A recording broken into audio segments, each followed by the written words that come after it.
Қозаннан ике спортшы Илья Шикшин белән Александр Динештейн Россия кубогы һәм Саха Республикасы башлыгының өстәл уйны буенча беренче кубогы җиңүчеләре булды. Якутиягә турнирга бөтен Россиядән иң көчле уенчылар килде. Татарстан вәкилләре гадәттәгечә иң көчле булуларын раслады.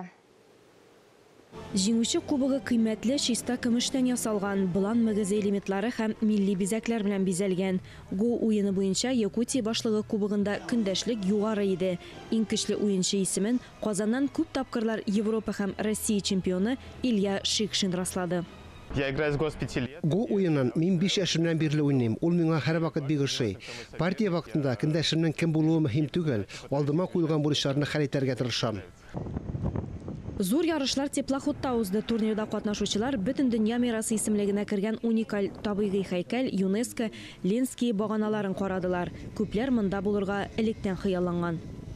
Ярышларда 200-дан артык уенчы катнашты. Го стратегик уен булса да, монда да иң көчлеләр генә җиңә.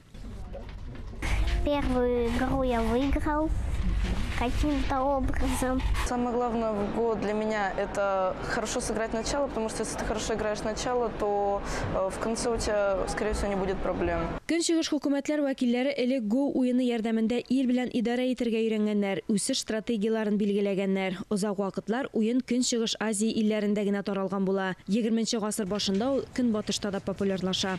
Хәзер дөньяда 60 миллионга якын кеше уйный. Человек, который поиграл несколько партий, Беренче партиядә уйнаган кеше үз хаталары, көчле һәм көчсез яклары турында уйлана.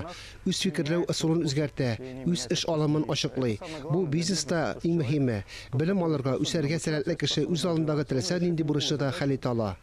Ерак Көнчыгыш мәктәпләрдә быел Го уены мәгариф программасына кертелергә мөмкин. Якутиядә аны балалар бакчасында ук уйныйлар. Ә шушы көннәрдә Го федерациясенең Якутия педагогика көллиятләре белән килешү төзү турында күрсәтмә бирелде. Якутиядә өстәмә белем бирү системасына интеллектуаль уеннар гына түгел, шашка һәм шахмат уеннарын да актив кертергә һәм үстәргә кирәк.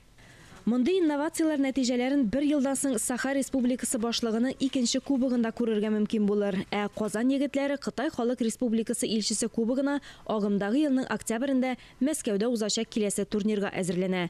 Алия Галиуллина, Илмира Исмагыйлова, Татарстан яңалыклары.